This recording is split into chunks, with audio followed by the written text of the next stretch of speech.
अगर आपके एग्ज़ाम में non renewable energy sources complete long में आ जाए तो आप क्या करेंगे? बिस्मिल्लाहिर्रहमानिर्रहीम, अस्सलाम वालेकुम, hope you all are good.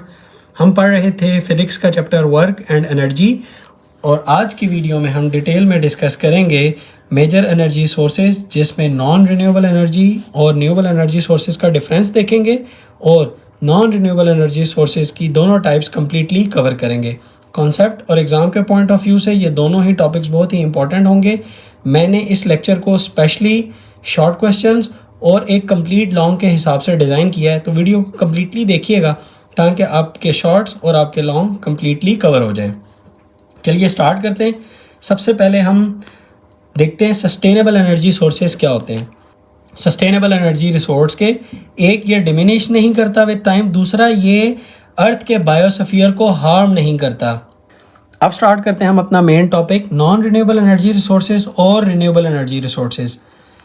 Non renewable में हमारे पास जो एनर्जी होगी वो लिमिटेड होगी, यानी आप उसे वन टाइम यूज़ कर सकते हैं, जबकि रिन्यूएबल के अंदर वो नॉट लिमिटेड यानी रीयूजेबल और reproducible naturally. Second point, can not be replaced naturally, यानी ये नेचुरली रिप्लेस नहीं करते, जबकि रिन्यूएबल जो होते हैं वो नेचुरली रिप्लेस करते जाते हैं खुद ही। नॉन रिन्यूएबल जो होते हैं वो हाई पोल्यूशन कॉज करते हैं, जबकि रिन्यूएबल जो होते हैं वो लो पोल्यूशन कॉज करते हैं। नॉन रिन्यूएबल एंड हो सकते हैं, ख़त्म हो सकते हैं, और ये it can never and because naturally वो रिप्रोड्यूस हो रहे होते हैं, तो इसको ख़त्म करना पॉसिबल ही नहीं है। एग्जांपल्स में अगर हम देखें तो हमारे पास नॉन रिन्यूएबल की एग्जांपल्स जो आज हमने कवर करनी है कम्प्लीटली फॉसिल फ्यूल्स और न्यूक्लियर फ्यूल्स होंगे, जबकि नेक्स्ट वीडियो के अंदर हम रिन्यूएबल एनर्जी सोर्सेज की तमाम, जिसमें biomass fuel, hydro electric resources, solar radiation, wind, waves, types and geothermal resource को कवर करेंगे।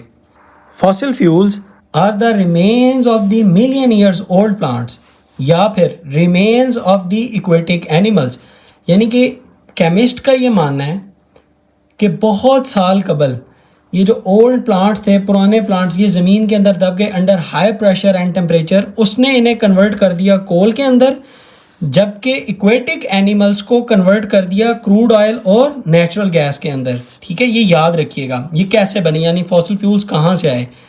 तीन तरह के हैं, कोल, क्रूड ऑयल, नेचुरल गैस। कोल कहाँ से बनता है? ओल्ड प्लांट्स के मिलियंस ऑफ रिमेन से, जबकि क्रूड ऑयल और नेचुरल गैस कहाँ से बनती है? एक्वेटिक एनिमल्स के रिमेन से। ठीक है, नेक्स्ट पॉइंट है मेरे पास कंबशन। कंबशन में हमने देखना है कि हमने इससे एनर्जी कैसे लेनी है। Energy CH4 methane natural gas, इसकी आप ऑक्सीजन के साथ रिएक्शन करवाएं तो आपको मिल जाता है कार्बन डाइऑक्साइड, वाटर और एनर्जी, और ये एनर्जी से आपको क्या मिलती है? हीट, जिससे आप इलेक्ट्रिसिटी जनरेट करते हैं। अल्टीमेटली गोल, जितने भी एनर्जी सोर्सेज अभी हम पढ़ेंगे और नेक्स्ट वीडियो में भी पढ़ेंगे, उससे अल्टीमेट गोल हमारा इलेक्ट्रिसिटी ही जनरेट करना होगा। डन।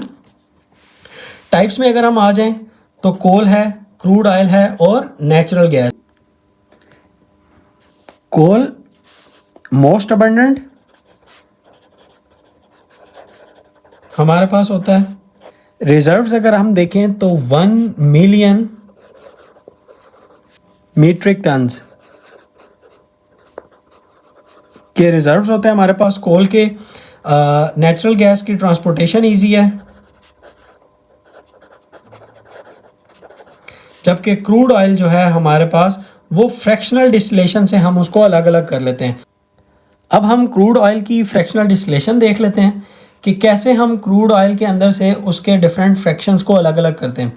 फ्रैक्शनल डिस्टिलेशन का जो वर्किंग प्रिंसिपल होता है वो काम कर रहा होता है बॉइलिंग पॉइंट्स के ऊपर, यानी कि ये एक वर्टिकल कंपार्टमेंट होता है जिसमें आप उसके लोअर साइड के ऊपर हीट देते हैं और निचले हिस्से के अंदर हाईएस्ट टेम्परेचर होगा और ऊपर जाते जाते इसका टेम्परेचर कम होता जाएगा। ठीक है, होगा क्या? इसके जितने भी फ्रैक्शंस हैं वो on the basis of their boiling point condense होते जाएंगे, यानी जिसका भी बॉइलिंग पॉइंट रीच होगा वो गैसियस स्टेट से लिक्विड स्टेट में कन्वर्ट हो जाएगा। हमने शुरू में पूरी की पूरी क्रूड ऑयल को यहाँ पे गैसियस स्टेट के अंदर ले आना है, उसके बाद इसको हमने अलाउ करना है कि ये ऊपर की तरफ जाएंगे। गैसियस स्टेट में होंगे ना, ये सारे के सारे ऊपर की तरफ जाते जाएंगे। जिस भी फ्रैक्शन का बॉइलिंग पॉइंट रीच होगा वो कंडेंस होके लिक्विड फॉर्म में सेपरेट हो जाएगा। इस तरह से हम जो सा है वो क्रूड ऑयल की फ्रैक्शंस को अलग अलग कर लेते हैं। ये भी क्लियर हो गया आपको। नेक्स्ट मेरे पास फॉसिल फ्यूल्स के एडवांटेजेस आ जाते हैं, जिसमें रिलेटिवली कॉस्ट इफेक्टिव होते हैं, इजीली स्टोर्ड हो सकते हैं फॉसिल फ्यूल्स और इजीली शिफ्ट हो सकते हैं, यानी ट्रांसपोर्टेशन इनकी बहुत ही इजी होती है। डिसएडवांटेजेस में एमिशन करते हैं गैस कार्बन डाइऑक्साइड की और एयर पोल्यूशन कॉज करते हैं और क्लाइमेट भी इससे बहुत ज़्यादा इफेक्ट होता है। ये था हमारे पास फॉसिल फ्यूल्स जो हमारा कंप्लीट हुआ। नेक्स्ट हमारे पास जो नॉन रिन्यूएबल एनर्जी रिसोर्स है वो है जी nuclear fuel. Nuclear fuel basically non renewable energy resource है, जबकि न्यूक्लियर एनर्जी याद रखिएगा एक रिन्यूएबल एनर्जी रिसोर्स है। फिर हमने इसको नॉन रिन्यूएबल में क्यों पढ़ रहे हैं, क्योंकि जो उसका सोर्स था, मेजर सोर्स यूरेनियम, वो एक नॉन रिन्यूएबल एनर्जी सोर्स था, इसलिए हम न्यूक्लियर फ्यूल को नॉन रिन्यूएबल एनर्जी रिसोर्स के तौर पर देखते हैं। डेफिनेशन में हमारे पास क्या है, हम इससे एनर्जी लेंगे। हार्डनेस का मतलब होता है एनर्जी गेन करना। Harness the energy from the nuclear fission reaction, यानी कि आपने अगर यूरेनियम के एटम से अगर एनर्जी लेनी होगी तो आप फिजन रिएक्शन करते हैं। और फिजन रिएक्शन कौन सा रिएक्शन होता है, उसमें आप यूरेनियम 235 जो यूरेनियम का आइसोटोप जिसका एटॉमिक मास 235 है, उसके ऊपर न्यूट्रॉन बम्बार्ड करते हैं और उसकी वजह से आपके पास बेरियम, क्रिप्टॉन और 3 न्यूट्रॉन पैदा होते हैं। और वो 3 न्यूट्रॉन आगे फर्दर हर एक जोन सा है वो कैरी आउट करेगा नेक्स्ट फिजन रिएक्शन को, तो इसको कहते हैं फिजन चेन रिएक्शन। ठीक है, अच्छा, और जो इसके नतीजे में, यानी कि एक रिएक्शन मैंने पूरा लिखा है कि uranium plus neutron gives us barium, krypton plus 3 neutron plus very high amount of energy, very high amount of energy, ये आपने याद रखना है। और energy in the form of heat होती है। बाय द वे, जो एटम बम के अंदर रिएक्शन होता है वो भी यही होता है, उसमें भी आपके पास जो एनर्जी पैदा होती है वो हीट ही होती है। और एटम बम याद रखिएगा वो तबाही कैसे फैलाता है, वो बेसिकली टेम्परेचर को रेज करता है। और जब एक एटम बम चलता है तो उससे जो आपके एटमॉस्फेयर का टेम्परेचर हो जाता है वो हो जाता है 50,000 डिग्री सेंटीग्रेड। तो हर चीज़ तो खुद ही ऑटोमेटिकली मेल्ट डाउन हो जाती है, इसलिए ये बहुत ज़्यादा डिस्ट्रक्टिव होते हैं। अच्छा, नेक्स्ट जो न्यूक्लियर फ्यूल का जो थर्ड पॉइंट है उसमें है जी हमारे पास कौन कौन से सोर्स हैं जो कि न्यूक्लियर फ्यूल के तौर पर हम यूज़ कर सकते हैं। उसमें हमारे पास है जी यूरेनियम जिसमें 235 है और प्लूटोनियम है। अब प्लूटोनियम हमें कैसे मिलता है, वो मिलता है by eradicating of the uranium 238। ये प्रोसेस बड़ा इंटरेस्टिंग है, ये मैं आपको एक्सप्लेन कर देता हूँ। ये देखिएगा जी, यूरेनियम 238 जोन सा है, ये मैं यहाँ लिख रहा हूँ। इसके ऊपर जब आप एक न्यूट्रॉन, ये एक न्यूट्रॉन है, ये बम्बार्ड करते हैं तो ये बेसिकली कन्वर्ट हो जाता है यूरेनियम 239 में। ठीक है, अच्छा, उसके बाद ये रेडियो एक्टिव डिके में जाता है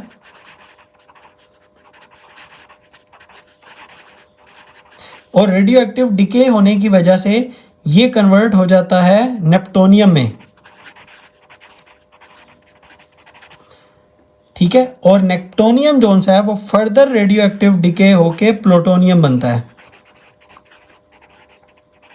और इस सारे प्रोसेस को इरेडिएटिंग कहते हैं, बाय इरेडिएटिंग ऑफ यूरेनियम 238, यानी यूरेनियम 238 की ये सारी की सारी ये जो प्रोसेस मैंने आपको बताया ये इरेडिएशन है। ठीक है, अच्छा, अब अगर आप इसको थोड़ा सा देखना चाहें, ये वाला आपका जो नेप्टोनियम है ये न्यूक्लियर रिसर्च में यूज़ हो रहा होता है, जबकि प्लूटोनियम को आप एज अ न्यूक्लियर फ्यूल के तौर पर देखते हैं। प्लूटोनियम भी जो है वो 239 ही है, यानी इसका एटॉमिक मास। और नेप्टोनियम का जो अगर आप एटॉमिक नंबर देखें तो 93 है, जबकि प्लूटोनियम का एटॉमिक नंबर 94 है। ये थी वो इंफॉर्मेशन जो मैंने आपको कम्प्लीटली डिलीवर कर दी। अब नेक्स्ट देखते हैं इसके यूजेस में हीट जो न्यूक्लियर फिजन रिएक्शन से हमें मिल रही थी उससे बेसिकली हम वाटर को हीट अप करके इसको कन्वर्ट कर देते हैं स्टीम के अंदर। ठीक है, और वो स्टीम बेसिकली फिर टरबाइंस को डिलीवर की जाती है और वो टरबाइंस जब घूमती हैं उसके आगे इलेक्ट्रिकल जनरेटर लगा होता है और हमें आगे से इलेक्ट्रिसिटी मिल जाती है। मैंने आपको जिस तरह बताया था कि जितनी भी हमने non renewable renewable energy sources पढ़नी है, अल्टीमेट गोल हमारा इलेक्ट्रिसिटी जनरेशन ही है। अच्छा, मैं आपको ना यहाँ पे एक बड़ी मज़ेदार इंटरेस्टिंग सा एक फिनोमेना भी बता देता हूँ कि बिजली या इलेक्ट्रिसिटी जनरेट कैसे होती है, कि कैसे हम हर एनर्जी रिसोर्स को यूज़ करके इलेक्ट्रिसिटी जनरेट कर देते हैं। वो मैं आपको यहाँ एक्सप्लेन कर देता हूँ। होता क्या है कि आपने बेसिकली एक मैग्नेटिक फील्ड की मौजूदगी में, यानी नॉर्थ और साउथ पोल हो, इसकी प्रेजेंस के अंदर आप एक कॉयल को ना रोटेट करें, ठीक है। यानी when a coil is rotated, ये कॉयल है यानी एक तार है इलेक्ट्रिकल कॉपर की ले लें, ठीक है। और इसको जब आप घुमाएंगे, यानी इस तरह आपके पास एक तार और आप इसको पकड़ के इस तरह से घुमाएं in the presence of the magnetic field, तो it will generate electricity. Simple सा फिनोमेना। यानी आपने एक कॉयल को मैग्नेटिक फील्ड की मौजूदगी में घुमाना है तो आपको इलेक्ट्रिसिटी मिल जाएगी, दैट्स इट। अब वो आप अगर स्टीम से घुमाएंगे, स्टीम टरबाइन से घुमाएंगे, तो आप उस जो इलेक्ट्रिकल एनर्जी आपको जो मिल रही होगी वो आप कहेंगे ये न्यूक्लियर पावर प्लांट से आपको मिल रही है, ठीक है। अब ये कैसे घुमाना है आपने इसको। ये जो स्टीम होती है ना, इसकी स्पीड बहुत ज़्यादा हाई होती है। ये स्टीम आगे जाती है, ये स्टीम आगे मिलेगी टरबाइन को, इस टरबाइन के साथ आपका आगे ये वाला ना, ये कपल हुआ होता है जिसको आप जनरेटर कहते हैं। ये जनरेटर है, ये जो मैंने बनाया था, ये जनरेटर कपल हुआ होता है। वो जब घूमता है, यानी इस जनरेटर को कौन घुमाएगा, टरबाइन। टरबाइन को कौन घुमाएगी, हाई स्पीड स्टीम, ठीक है। और वो हमें ऑटोमेटिकली आगे इलेक्ट्रिसिटी मिल जाएगी, यानी एसी अल्टरनेटिंग करंट हमें मिल जाएगा। डन। अच्छा, नेक्स्ट अगर हम एडवांटेजेस और डिसएडवांटेजेस को अगर हम कवर करें, तो एडवांटेजेस ऑफ न्यूक्लियर फ्यूल, जिसमें अगर आप 1 kg यूरेनियम की न्यूक्लियर फिजन करते हैं तो आपको तकरीबन मोहतात अंदाजे के मुताबिक 2 मिलियन से 3 मिलियन, यानी 3 मिलियन kg अगर आप कोल को बर्न करें, कोयला, 3 मिलियन का मतलब होता है 30 लाख kg, यानी 30 लाख kg अगर आप कोल को बर्न करें तो जितनी आपको हीट एनर्जी मिलेगी उतनी हीट एनर्जी आपको सिर्फ 1 kg यूरेनियम की फिजन करके मिल जाएगी। तो सोचें अल्लाह ताला ने कितनी इमेंस अमाउंट ऑफ हीट जो सी है ना, वो यूरेनियम के अंदर रखी हुई है। इसी वजह से तो जो एटॉमिक बॉम्ब्स होते हैं वो इतने ज़्यादा डिस्ट्रक्टिव होते हैं। अच्छा, उसके बाद जो इसका नेक्स्ट एडवांटेज है वो ये कोई बहुत ज़्यादा पोल्यूशन कॉज नहीं करते, कोई ग्रीन हाउस गैसेज जो उनकी ना वो इमिट नहीं करते। फिर इंस्टॉल करें अगर आप इसके प्लांट्स को, तो वो आप रूरल और अर्बन एरियाज़ में आप इसको बहुत इजीली इंस्टॉल कर सकते हैं। क्योंकि ग्रीन हाउस गैसेज प्रोड्यूस ये नहीं करते।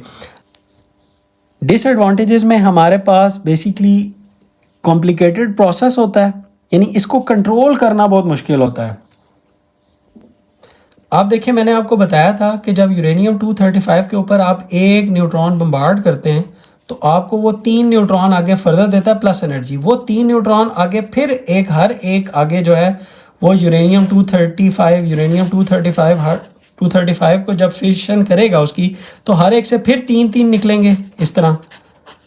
तो सोचें वो कितना तेज़ी से वो एनर्जी फैलेगी और कितना तेज़ी से वो रिएक्शन होगा। तो ये एक अनकंट्रोल्ड फ्यूजन रिएक्शन हो जाएगा। तो सिर्फ आपकी स्किल क्या यहाँ पे चाहिए होती है कि आपने इसकी कंट्रोल फ्यूजन करनी है ताकि अमाउंट ऑफ हीट को आप कंट्रोल कर सकें। अब यही इसका डिसएडवांटेज है, क्योंकि इसको कंट्रोल करने के लिए आपको हाई स्किल्ड लेबर चाहिए, यानी आपको साइंटिस्ट चाहिए, आपको इंजीनियर्स चाहिए जो कि इस प्रोसेस को कंट्रोल कर सकें। नेक्स्ट डिसएडवांटेज में हमारे पास आ जाएगा रेडियो एक्टिव वेस्ट, और जो ये डिजीज़ कॉज कर सकता है उसमें बर्न्स है, कैंसर है, ब्लड डिजीज़ है एंड दी बोन डिके है। होप कि आपको ये दोनों non renewable energy sources, fossil fuels और न्यूक्लियर फ्यूल, शॉर्ट क्वेश्चन और लॉन्ग के हिसाब से समझ आ गए होंगे। अपने दोस्तों के साथ वीडियो ज़रूर शेयर किया करें ताकि उनका भी फ़ायदा हो जाए। वीडियो को लाइक कर दें, कमेंट कर दें, मैं आंसर कर दूंगा। और मज़ीद कंसेप्ट्स के लिए चैनल को भी सब्सक्राइब कर दें। मिलते हैं नेक्स्ट वीडियो में रिन्यूएबल एनर्जी सोर्सेज के साथ। तब तक के लिए अल्लाह हाफिज़।